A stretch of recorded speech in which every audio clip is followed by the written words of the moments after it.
We provide you the platform to turn your dreams into reality. Give wings to your aspirations with KR Mangalam University. रूस और Ukraine के बीच 22 फरवरी 2022 से चल रहा युद्ध फिलहाल खत्म होने के संकेत नहीं दे रहा है। रूस के राष्ट्रपति व्लादिमीर पुतिन और यूक्रेन के राष्ट्रपति व्लादिमीर ज़ेलेंस्की दोनों ही अपनी शर्तों पर अड़े हुए हैं।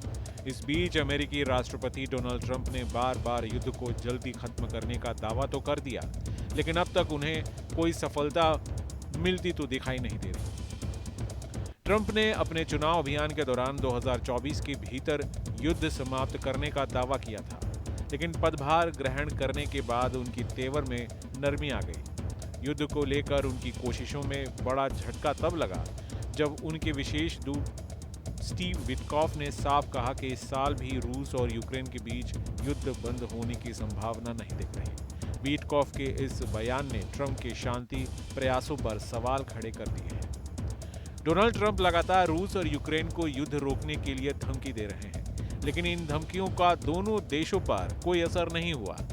उलट यूक्रेन ने अपने ही घर में प्रभावी मिसाइल तैयार कर ली है। यूक्रेन के राष्ट्रपति ज़ेलेंस्की के मुताबिक यह मिसाइल रूस के लिए गंभीर चुनौती है।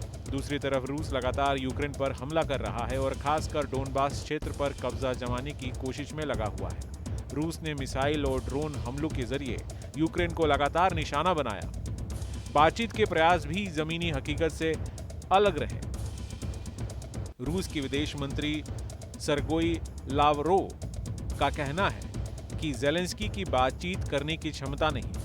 रूस मानता है कि ज़ेलेंस्की का कार्यकाल खत्म हो चुका है और वे अधिकृत राष्ट्रपति नहीं है। यही पहला पेंच है जो ट्रंप की शांति पहल को प्रभावित कर रहा है। ट्रंप चाहते हैं कि पुतिन और ज़ेलेंस्की के बीच बातचीत जल्द हो, लेकिन जमीन पर यह आसान नहीं दिख रहा। रूस ने यह साफ कर दिया है कि जो इलाके उसने युद्ध में कब्जा किए हैं उन्हें वापस नहीं करेगा। इसमें डोनबास और क्रीमिया शामिल है।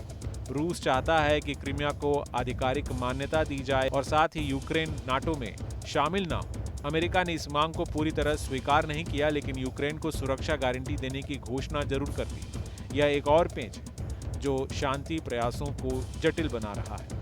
फिलहाल स्थिति यही दिखती है कि युद्ध जल्दी खत्म होने वाला नहीं है। ट्रंप के प्रयास चाहे कितने भी जोरदार हो, रूस और यूक्रेन की वास्तविक जमीन पर स्थिति बदलने में विफल दिखाई दे रही है।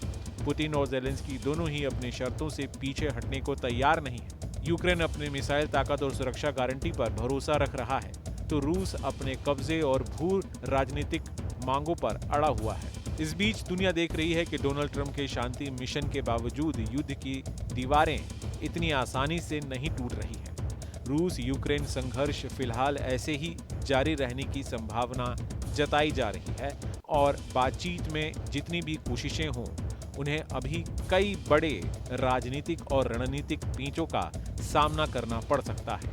Team news nation. जहां भक्ति है हर शब्द में, कथाओं में छुपे हैं दिव्य रहस्य और ज्योतिष देता है जीवन को दिशा। धर्म से जुड़ी हर बातों को जानने के लिए हमारे चैनल स्तुति को सब्सक्राइब करें। चैनल पर जाने के लिए इस लिंक पर क्लिक करें।